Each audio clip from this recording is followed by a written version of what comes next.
Haleluya. Haleluya. Haleluya. Mari kita teduhkan hati kita, kita berdoa. Bapa, kami mohon berkatilah kami dengan pengenalan yang benar akan Engkau. Berkatilah kami dengan hati yang terus mengasihi-Mu seumur hidup kami ya Tuhan. Berkatilah kami dengan kebangunan rohani. Berkatilah kami dengan roh yang berkobar-kobar. Berkati kami dengan takut akan Engkau ya Tuhan. Berkati kami dengan sukacita yang berasal dari Engkau. Berkati kami dengan hati yang berlimpah-limpah dengan ucapan syukur. Karena kami tahu semuanya itu berkenan kepadamu ya Tuhan. Keinginan kami yang tertinggi adalah supaya setiap saat hidup kami berkenan kepada Bapa kami di sorga. Sebab hanya dengan cara itu kami memberi kesaksian yang baik kepada orang-orang di sekitar kami. Bukankah Engkau menjadikan kami sebagai anak-anak-Mu supaya kami menjadi serupa dengan Bapa kami di sorga. Bapa kami yang baik, Bapa kami yang mengasihi. Berkati kami semua dengan firman-Mu. Berkati pikiran, perasaan kami ya Tuhan. Tubuh kami, bahkan segala aspek hidup kami supaya dipengaruhi oleh kuasa firman yang mengubah dan menguduskan itu. Di dalam nama Yesus kami berdoa dan mengucap syukur. Amin. Silakan duduk. Bapak Ibu Saudara sekalian, Shalom. Senang bisa berkumpul kembali beribadah bersama Bapak Ibu Saudara sekalian. Hari ini saya akan menyampaikan firman Tuhan dengan tema rahasia hidup dalam sukacita Allah. Bapak Ibu, kita bisa menjalani hidup kita setiap hari dengan keputusasaan, dengan hati yang murung, dengan jiwa yang muram, atau kita memilih untuk menjalani hidup kita dengan sukacita, optimisme, dan kemenangan. Amin. Pilihan ada di tangan kita.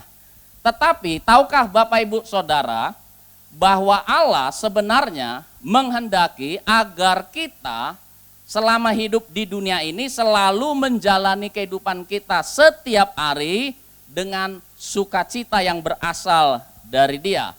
Karena di dalam Filipi 4 ayat yang keempat Tuhan berkata, bersukacitalah senantiasa dalam Tuhan. Sekali lagi kukatakan, bersukacitalah.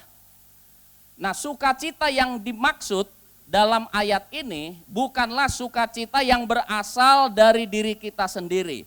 Itu disebut sebagai sukacita dalam kemanusiaan kita yang terbatas. Tapi ayat ini berkata, bersukacitalah senantiasa dalam Tuhan. Berarti sukacita yang dimaksud adalah sukacita yang berasal dari Allah sendiri. Apa bedanya Bapak Ibu Saudara? Alkitab membagi kehidupan kita ini dalam banyak aspek. Ada aspek rohani, itu hubungan kita dengan Tuhan. Tapi ada juga aspek jiwa, itu termasuk pikiran, perasaan, keinginan, cita-cita, imajinasi, kehendak gitu ya. Ada juga aspek jasmani. Tapi di luar itu juga ada aspek sosial, relasi kita dengan orang lain. Ada juga aspek ekonomi. Nah, bayangkanlah Bapak Ibu Saudara, setiap hari kita menjalani ya kehidupan kita dengan semua aspek-aspek tadi. Maka kita sadar bahwa tidak mungkin ada satu waktu atau satu waktu di mana semua aspek-aspek kita itu akan terjadi secara sempurna, ya. Pasti ada saja aspek-aspek tertentu di dalam kehidupan kita yang bisa membuat kita kehilangan sukacita. Mungkin pagi-pagi ya, kita bangun pagi kita bersukacita karena kita berdoa, mengalami jamahan Tuhan, lawatan Tuhan, membaca Alkitab, iman kita dibangkitkan, ya. Nah, pada waktu kita masuk kantor, ya, kita ketemu dengan orang yang menyebalkan, saudara sekalian, ya. Jadi tidak mungkin ya setiap hari selalu aspek-aspek hidup kita itu akan berjalan secara sempurna. Jadi seandainya kita mengandalkan sukacita yang berasal dari diri kita sendiri, kita tidak akan mungkin bisa bersukacita selama kita hidup di dunia ini. Karena selalu akan ada saja masalah, entah mungkin hari ini rohani kita baik, tapi ternyata kita sakit. Mungkin rohani kita baik, kita sehat, kita bergumul dalam hal keuangan. Mungkin rohani kita baik, tubuh kita sehat, uang kita ya bagus begitu ya. Kita punya masalah dengan relasi dengan orang lain, misalnya begitu ya. Nah, jadi Bapak Ibu Saudara, Tuhan mengendaki supaya kita menjalani kehidupan kita setiap hari di dalam sukacita Allah. Nah, kenapa kita ya harus bersukacita di dalam kehidupan kita? Yang pertama alasannya adalah sukacita yang berasal dari Allah itu akan memberikan kepada kita semangat dan kekuatan di tengah-tengah situasi yang tersulit sekalipun di dalam kehidupan. Saya ambil contoh dari kisah Nehemia. Caption berikutnya. Saya ambil contoh dari kisah Nehemia. Bapak Ibu Saudara, pada waktu Nehemia diperintahkan Tuhan memimpin rombongan ketiga atau keempat pulang dari pembuangan dan membangun tembok Yerusalem, Nehemia sampai di Yerusalem itu dalam keadaan ya yang serba sangat sulit. Pada waktu itu Israel sedang terpuruk secara ekonomi. Jadi ekonomi belum dalam keadaan baik ya. Investasi belum dalam keadaan baik ya. Ekonomi belum bisa bergerak dengan baik. Karena perang zaman dulu itu sangat brutal. Bukan saja orang dibunuh, dianiaya, dibawa ke dalam pembuangan, tapi tempat tinggal mereka, kota-kota mereka, tanah mereka itu, kota-kota dibakar, pertanian dibakar, itu bukan selesai begitu saja. Mereka akan timbun lagi dengan batu, lapisan pasir, lapisan batu lagi, lapisan pasir, sampai beberapa lapisan. Nah, di dalam ilmu arkeologi, ketika ditemukan kota-kota purbakala di Israel itu, maka ditemukan ya kota-kota Yerusalem misalnya begitu ya, atau tempat-tempat lain itu yang memang ditimbun dengan berbagai lapisan. Supaya ya maksudnya di kemudian hari kalau orang Israel pulang, mereka ketika mau memperbaiki kota mereka, pertanian mereka, itu membutuhkan perjuangan yang sangat panjang. Jadi bisa dibayangkan ya ketika orang Israel pulang, mereka menemukan ladang mereka dalam keadaan seperti itu. Di dalam istilah arkeologi disebut tel. Tel itu adalah lapisan-lapisan yang tadi itu menutupi. Jadi untuk memulai bercocok tanam saja, itu mereka membutuhkan waktu tahunan. Ya. Jadi 70 tahun setelah Yerusalem dan Israel ini diserbu oleh bangsa Babel, kita bisa bayangkan ketika mereka pulang ya, puluhan tahun berikutnya itu mereka akan pasti mengalami kesulitan ekonomi yang sangat berat.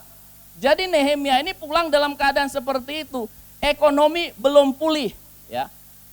Karena ekonomi digerakkan oleh sektor pertanian, peternakan, jadi bisa kita bayangkan kesulitan-kesulitan yang dihadapi. Selain itu tembok Yerusalem sudah dalam keadaan runtuh. Jadi keamanan mereka setiap saat dalam keadaan terancam. Tidak ada tembok perlindungan. Bangsa-bangsa di sekitar mereka yang membenci mereka sewaktu-waktu bisa saja menyerang mereka dan menghabisi mereka. Jadi mereka pasti dalam keadaan yang sangat cemas karena keselamatan mereka terancam setiap hari. Orang-orang di sekitar mereka ketika mereka pulang dan mengusahakan pemulihan, tidak semua orang menyukai mereka. Bahkan Alkitab berkata bangsa-bangsa di sekitar mereka malah terus membenci orang-orang Israel. Jadi dalam keadaan seperti inilah Tuhan mengutus Nehemia untuk memimpin pembangunan tembok Yerusalem kembali. Namun apakah yang dikatakan Tuhan kepada Nehemia? Nehemia 8 ayat 11b berkata, jangan kamu bersusah hati. Sebab sukacita karena Tuhan itulah perlindunganmu. Ya. Tidak ada loh ayat ini yang berkata, akulah Allah yang gagah perkasa. Haleluya. Aku adalah Allah pencipta langit dan bumi, pembuat mujizat. Tuhan hanya berkata, ya, Tuhan hanya berkata tadi di dalam Nehemia 8 ayat 11b, jangan kamu bersusah hati. Sebab sukacita karena Tuhan itulah perlindunganmu. Jadi di tengah-tengah ekonomi yang belum baik, di tengah-tengah suasana yang penuh ancaman, keadaan yang tidak menentu, Bapak Ibu Saudara, Tuhan hanya berpesan ya, supaya mereka bersukacita di dalam sukacita Tuhan. Karena hanya itulah perlindungan mereka. Apa dampaknya Bapak Ibu Saudara sekalian? Ternyata ketika Tuhan melepaskan firman ini kepada Nehemia dan orang-orang Israel itu, maka kebenaran ini membangkitkan semangat mereka, membangkitkan antusiasme mereka.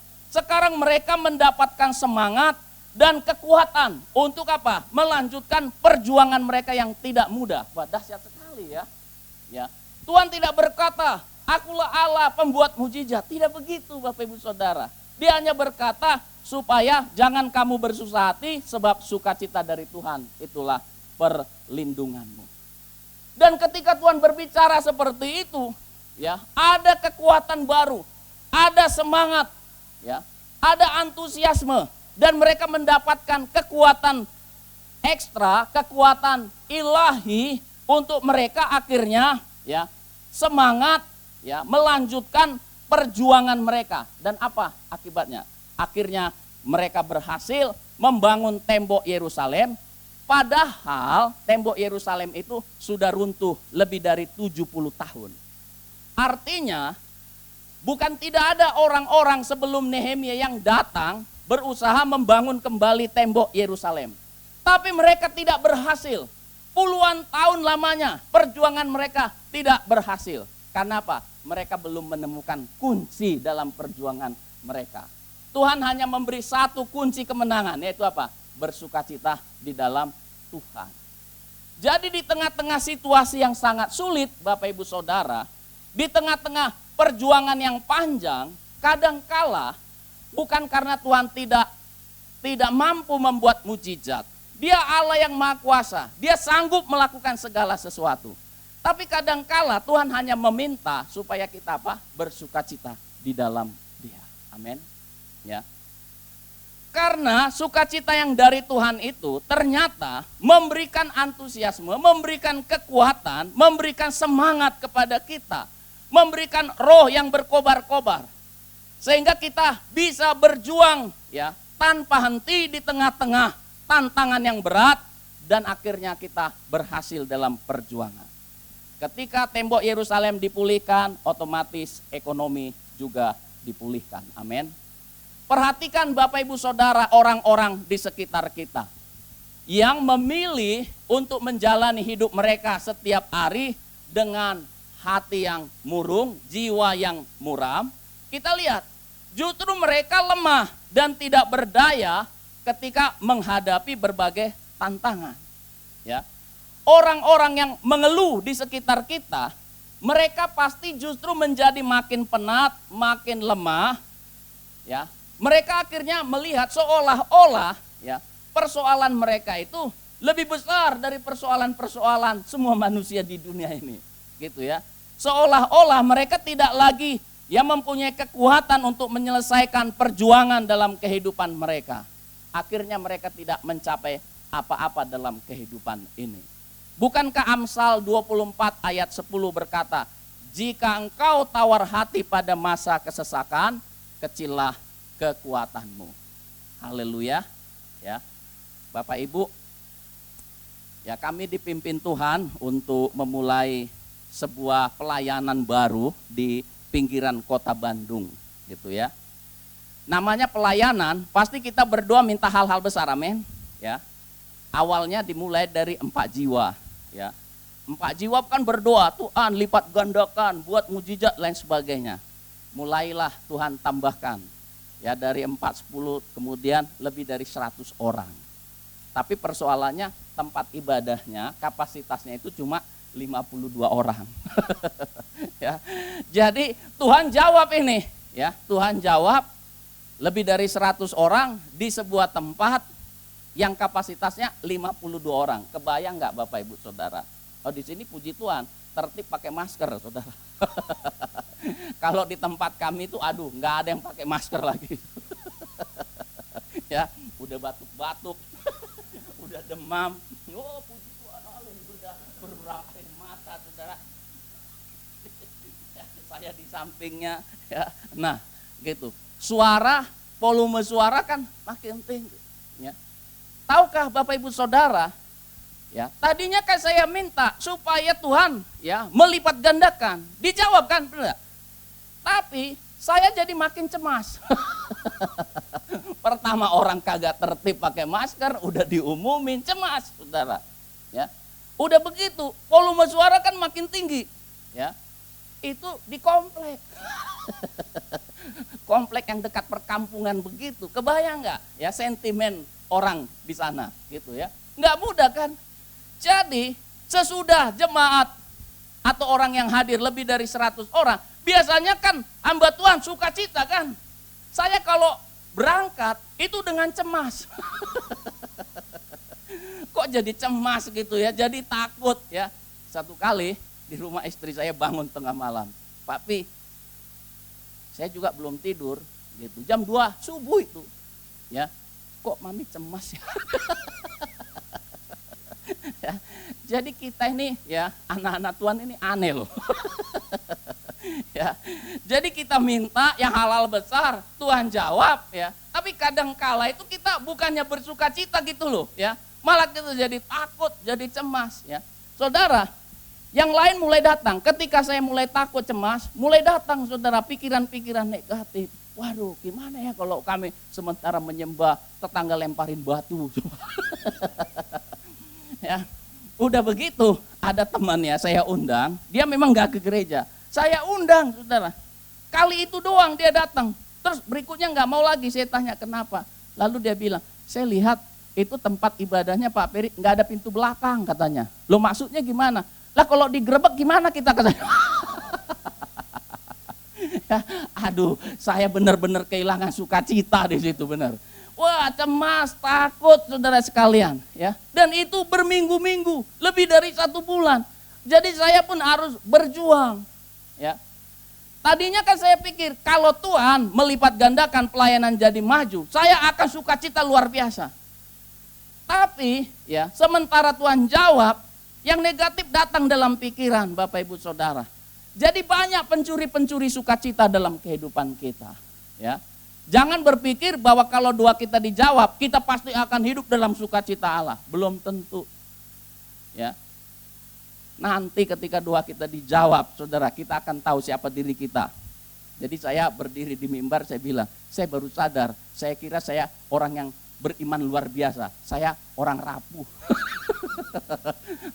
Ya. Itu jemaat kagak ada takutnya.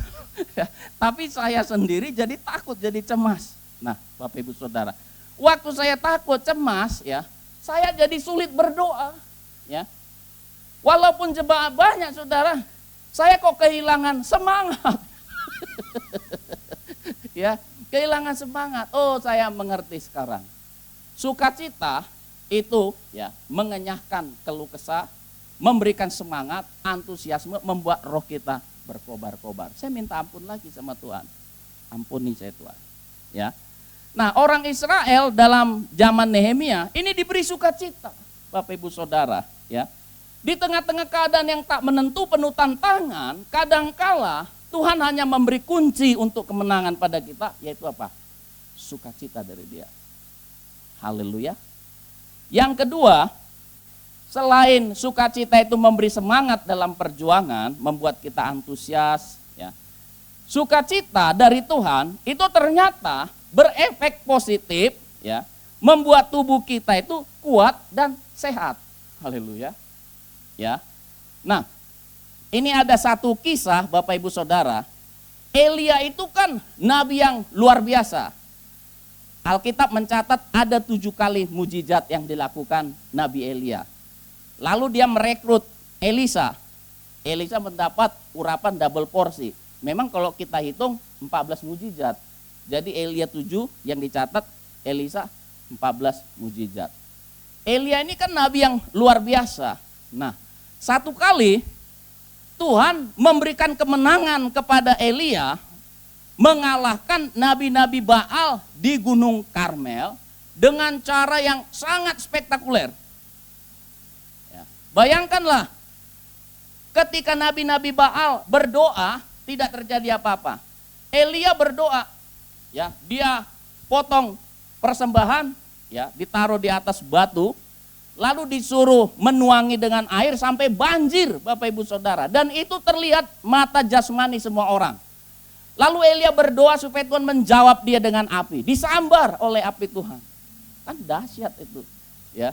Jadi pelayanan Nabi Elia ini dahsyat sekali, dan saya percaya ketika dia mengalahkan nabi-nabi Baal dan Tuhan menjawab doa dia, lalu dia berdoa lagi supaya hujan turun. Ya, 3,5 tahun loh hujan enggak turun. Ya, dia berdoa sampai 7 kali, hanya dikasih tanda sekepal tangan awan, dari jauh kelihatan. Tapi dia percaya ini tanda dari Tuhan. Sebentar lagi hujan deras akan turun. Lalu dia perintahkan Ahab, kamu pulang aja dulu naik kereta kuda. Ahab mendahului Elia pulang ini. Sesudah Ahab berjalan 27 km dari Gunung Karmel. Ingat ya, 27 km. Alkitab berkata, tiba-tiba Elia ini kan berlari kan. Berlari dan dia bisa mendahului Raja Ahab yang sudah mendahulu dia menggunakan kereta kuda sejauh 27 km. Ya. Jadi saya simpulkan pada waktu itu ketika dia menerima sukacita dari Tuhan, ya, maka sukacita ini memberi efek kepada tubuhnya. Sehingga dia bisa berlari lebih cepat dari lari kuda, kereta kuda. Dia bisa mendahului Raja Ahab. Tapi tahukah Bapak Ibu Saudara, setelah itu Isabel, istrinya Raja Ahab ini akhirnya marah sekali dan mengancam Nabi Elia. Dia berkata, aku akan membunuh Elia. Elia takut kan. Dia kehilangan sukacita. Dia susah hatinya, dia putus asa. Apa yang terjadi? Lemas. Ya, dia nggak mampu lagi menjalani. Ya kan, dia gak mampu lagi berjalan sampai dia sare. Dia tidur kelelahan, lalu Tuhan kasih apa itu? Ya, air dan daging gitu ya kan? Air dan roti. Dia makan, minum, sare deh. Ya, saudara, kalau fisik kita itu lemah, saya yakin Bapak Ibu Saudara, ya kita kecenderungannya pasti inginnya tidur, saudara sekalian. Elia itu tidurnya sekali, enggak saudara, berkali-kali. Ya, jadi kita bisa bayangkan ketika dia bersuka cita, tubuhnya jadi kuat, jadi sehat, gitu ya. Tapi ketika dia kehilangan sukacita, tubuhnya jadi lemah. Ya, itulah kenapa Tuhan mengendaki kita bersukacita, karena ternyata sukacita itu, ya, itu akan meningkatkan imun tubuh kita. Ya, itu akan membuat tubuh kita ini ya bisa bekerja sama sehingga kita sehat, saudara. Kan kita melayani Tuhan perlu sehat, amin. Ya, bekerja, usaha perlu sehat. Menafkahi keluarga kita perlu sehat, saudara sekalian. Dan saya berdoa supaya kita senantiasa diberi kesehatan. Ya, karena dengan keadaan yang sehat kita bisa optimal pelayanan, bekerja, usaha dan lain sebagainya. Jadi sukacita dari Tuhan itu dampaknya besar sekali. Tidak saja bagi roh kita, tapi juga ternyata bagi tubuh kita secara jasmani. Dan yang ketiga, ya Tuhan meminta kita supaya senantiasa hidup dalam sukacitanya. Karena sukacita yang berasal dari Allah membuat kita mengalami mujizat-mujizat di dalam kehidupan. Contohnya siapa? Sarah. Awalnya kan Sarah itu ragu akan janji Tuhan toh. Tetapi kemudian ya, setelah Tuhan menampakkan diri berulang-ulang, Sarah akhirnya yakin ya pada janji Tuhan. Sehingga sekarang dia bisa bersukacita karena janji-janji Tuhan. Waktu Tuhan berkata, aku akan mengaruniakan ya keturunan. Usianya sudah berapa tahun itu?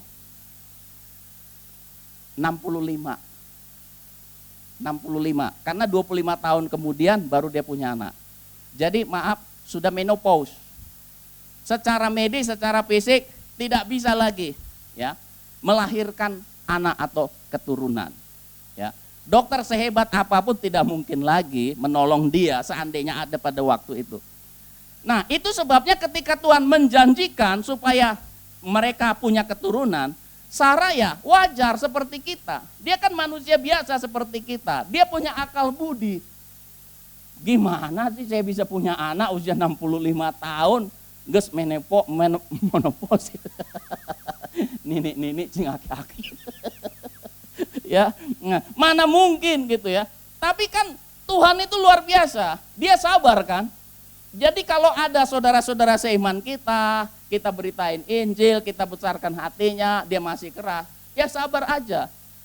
Tuhan juga ya sabar terhadap Sarah, mengunjungi mereka, ya. Menjumpai mereka berulang-ulang gitu dengan penuh kesabaran, Tuhan bicara meyakinkan, akhirnya Sarah bisa diyakinkan. Kali ini karena janji Tuhan dia bersukacita. Ternyata setelah dia bersukacita, lahir itu si Ishak. Mujizat itu Bapak Ibu Saudara. Jadi sukacita dari Tuhan ternyata itu menciptakan atmosfer mujizat dalam kehidupan kita. Itulah kenapa kita harus menjalani hidup kita dengan sukacita dari Tuhan. Nah, ini menunjukkan betapa besarnya berkat ya yang akan kita alami dalam hidup ini kalau kita bersukacita dalam Tuhan. Sekarang, bagaimana caranya kita bersukacita di dalam Tuhan? Yang pertama, sadarilah bahwa kita ini memiliki janji-janji Tuhan. Amin. Dan Tuhan berkuasa menggenapi apa yang Ia janjikan dalam kehidupan kita. Caption berikutnya. Ya. Orang kehilangan sukacita karena dia tidak mendapat kepastian. Kalau segala sesuatu serba tidak pasti, kita pasti susah bersukacita Bapak Ibu. Ya.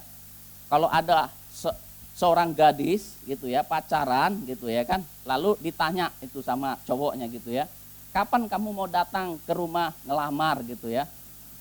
Iya kan? Gitu. Enggak. Ya, seorang gadis nanya ke cowoknya gitu ya kan, kapan datang ke rumah ngelamar. Enggak pernah ngasih kepastian. Itu pasti yakin saya, gelisah Saudara.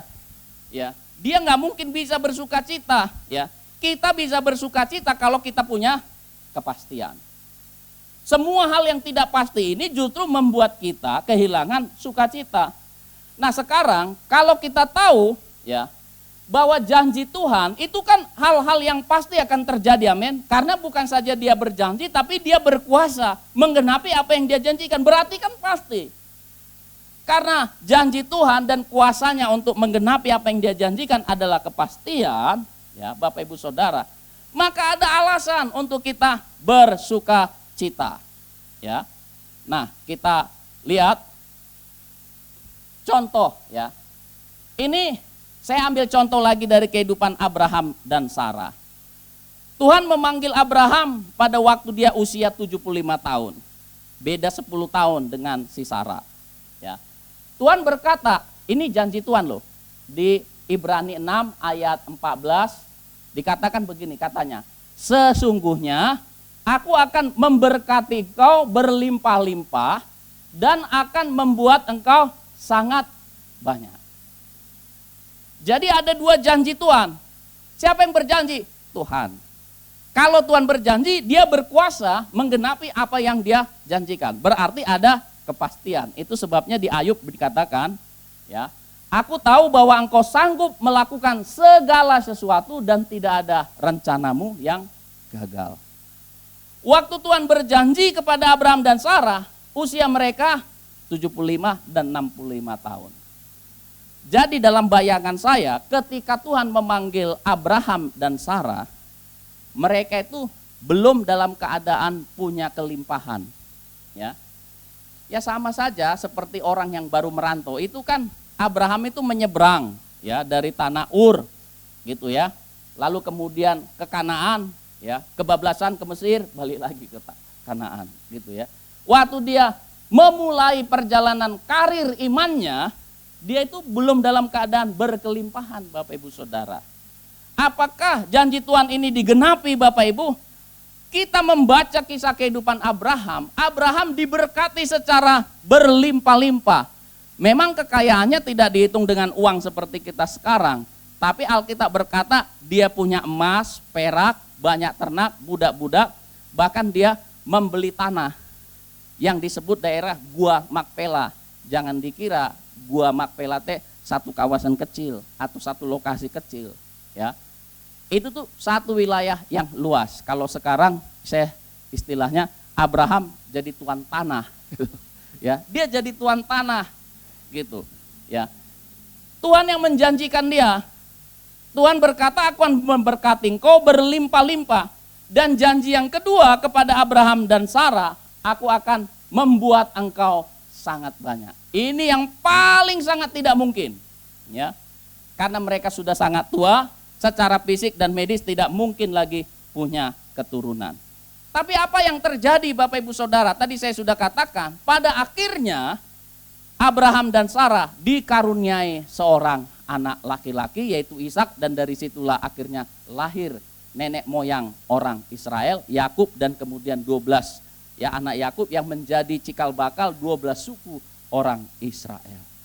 Jadi kita lihat di sini bahwa Tuhan kalau dia berjanji, dia juga berkuasa menggenapi apa yang dia janjikan dalam hidup kita. Berarti ada kepastian, ya. Kepastian itu bisa memberikan kekuatan kepada kita untuk menikmati sukacita di dalam Tuhan. Di dunia ini kita tidak pernah mendapatkan kepastian. Tapi kalau kita percaya pada janji-janji Tuhan, karena itu kita harus sering membaca Alkitab. Karena dari Alkitablah kita tahu apa yang Tuhan janjikan di dalam kehidupan kita. Yang berikutnya, bagaimana kita bisa hidup dalam sukacita Allah? Yang berikutnya adalah sadari bahwa Tuhan selalu menyertai kita. Ia tidak pernah sekalipun meninggalkan kita berjalan sendiri. Di dalam Ibrani 13 ayat 5 dikatakan, aku sekali-kali tidak akan melupakan engkau dan aku sekali-kali tidak akan meninggalkan engkau. Ya. Bapak Ibu Saudara, kalau kita merasa sendiri, kita merasa bahwa tidak ada orang yang mengasihi kita, tidak ada orang yang peduli, ya. Kita akan cenderung menjadi muram dan kehilangan sukacita dalam hidup ini, ya.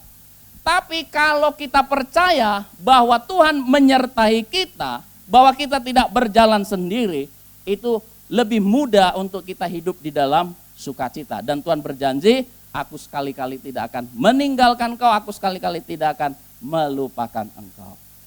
Nah, tadi saya kehilangan sukacita Bapak Ibu dalam pelayanan, ya. Saya bergumul gitu ya. Lalu saya baca ayat ini. Ketika saya membaca ayat ini, saya sadar bahwa saya tidak sendiri.